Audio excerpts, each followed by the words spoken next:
टाइटानोमैकी का महासंग्राम समाप्त हो चुका था।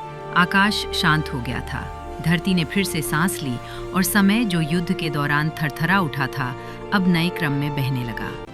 इस निर्णायक संघर्ष के बाद सृष्टि ने एक नए युग में प्रवेश किया।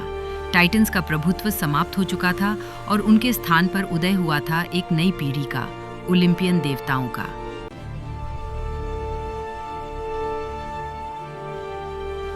ज़ीउस अब केवल विजेता नहीं था, वो संतुलन का संरक्षक बन चुका था। उसने आकाश का सिंहासन संभाला, लेकिन क्रोनोस की तरह भय से नहीं, बल्कि व्यवस्था और न्याय से।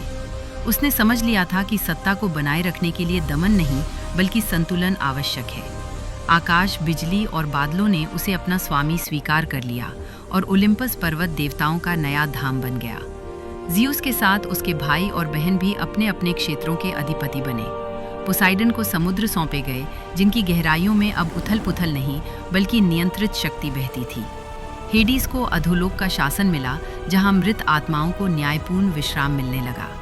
ये विभाजन सत्ता का नहीं, उत्तरदायित्व का था, और यही ओलंपियन युग की सबसे बड़ी विशेषता थी। ओलिम्पस पर्वत पर देवताओं का नया संसार बसने लगा। Hera, Athena, Apollo, Artemis, Eris, Aphrodite, हर देवता सृष्टि के किसी न किसी पक्ष का प्रतिनिधित्व करता था।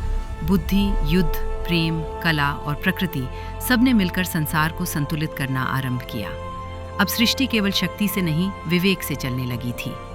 लेकिन ये युग भी पूर्ण शांति का नहीं था। ओलंपियन देवताओं के भीतर भी अहंकार, ईर्ष्या और संघर्ष के बीज मौजूद थे।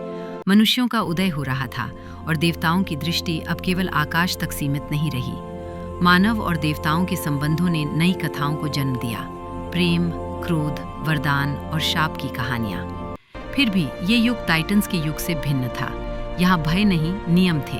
यहाँ विनाश नहीं, संतुलन था। ज़ीउस ने यह सुनिश्चित किया कि कोई भी शक्ति इतनी प्रबल ना हो कि सृष्टि का संतुलन फिर टूट जाए। यही कारण था कि ओलंपियन युग को व्यवस्था और चेतना का युग कहा गया। और इसी युग में गढ़ी गईं वे कथाएं जिन्होंने मानव सभ्यता की कल्पना को सदियों तक दिशा दी।